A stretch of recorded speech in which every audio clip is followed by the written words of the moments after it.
தமிழகமெங்கும் கிளைகள் கொண்ட Annamal institute of hotel management and hospital management படிப்பில் சேர்வதற்கான அட்மிஷன் நடைபெறுகிறது. தமிழகத்தில் காலியாக இருக்கக்கூடிய 6 தொகுதிகளுக்கான இடைத்தேர்தல் தொடர்பா தேர்தல் ஆணையம் தீவிர ஏற்பாடுகளை செஞ்சுட்டு வரதை நம்ம பார்க்கிறோம். சட்டமன்ற தேர்தல் முடிந்திருக்கக்கூடிய நிலையில அதற்கு அடுத்தபடியாக 4 எம்எல்ஏக்கள் ராஜினாமா செஞ்சு தாவேகாவில் இணைஞ்சிருந்தாங்க. அதே மாதிரி திருச்சி கிழக்குல முதலமைச்சர் விஜய் அவர்களும் ராஜினாமா செஞ்சிருந்ததையும் நம்ம பார்த்தோம்.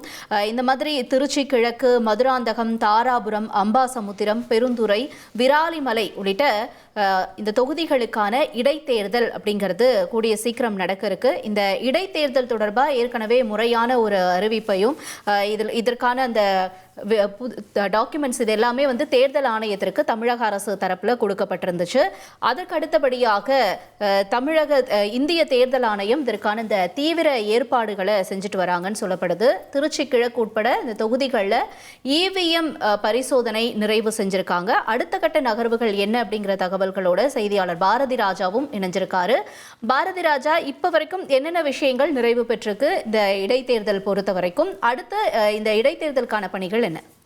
கண்டிப்பாக முதல்ல இந்த இடைத்தேர்தல் அறிவிப்பு அப்படின்றத நம்ம பார்க்கணும். முதல்ல சட்டமன்ற தேர்தல் முடிந்த பின்னர் 2 தொகுதிகளில் போட்டிட்டு தமிழக முதல்வரான விஜய் திருச்சி தொகுதியில் போட்டிட்டு தனது பதவியை ராஜினாமா செஞ்சார், எம்எல்ஏ பதவியை. அதனால் திருச்சி கிழக்கு தொகுதியில் காலியாக அறிவிக்கப்பட்டது. அதைத் தொடர்ந்து மதுராந்தகம், தாராபுரம், அம்பாசமுத்திரம், பெருந்துறை, விராலிமலை உள்ளிட்ட 6 தொகுதிகள் காலியானது. ஏன்னா தொடர்ந்து இவங்களாம் ராஜினாமா செஞ்சாங்க. அந்த அங்கு போட்டு வெற்றி பெற்ற சட்டமன்ற உறுப்பினர்கள் இவங்க. அந்த 6 தொகுதிகளும் காலியான நிலையில இங்கெல்லாம் மறுதேர்தல் அப்படின்றது 6 மாசத்துக்குள்ள நடத்தணும் அப்படின்றது தேர்தல் ஆணையத்துடைய விதி. அதன்படி இந்த 6 தொகுதிகளிலும் பயன்படுத்தக்கூடிய இவிஎம் வாக்குப்பதிவு இயந்திரங்களை பரிசோதனை பண்ணணும் அப்படின்னு தேர்தல் ஆணையம் சொல்லியிருந்தது. மாவட்ட ஆட்சியர் சொல்லியிருந்தார். மாவட்ட தேர்தல் அதிகாரிக்கு உத்தரவு பிறப்பிக்கப்பட்டிருந்தது. இதன் அடிப்படையில் இந்த பரிசோதனை செய்யும் பணிகள், அந்த வாக்குப்பதிவு இயந்திரங்களை பரிசோதனை செய்யும் பணிகளானது தற்போது நடைபெற்று வருகிறது.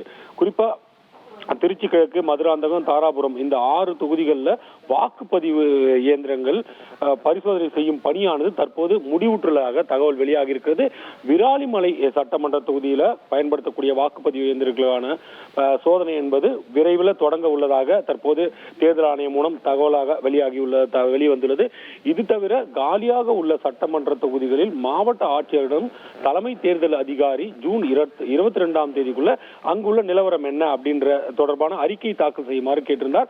அந்த அறிக்கையும் தற்போது தாக்கல் செய்யப்பட்டுள்ளதாக தகவல் வெளியாக இருக்கிறது. ஒரு சில தொகுதிகளில் மட்டும் இன்னும் தாக்கல் செய்ய, அதுவும் விரைவில் கிடைக்கும் அப்படின்னு எதிர்பார்க்கப்படுகிறது. அந்த அனைத்து தகவல்களும் கிடைத்த பின்னர் தேர்தல் ஆணையம் இடைத்தேர்தலுக்கான தேதியை இறுதி செய்து அதிகாரப்பூர்வமாக அறிவிக்கும்.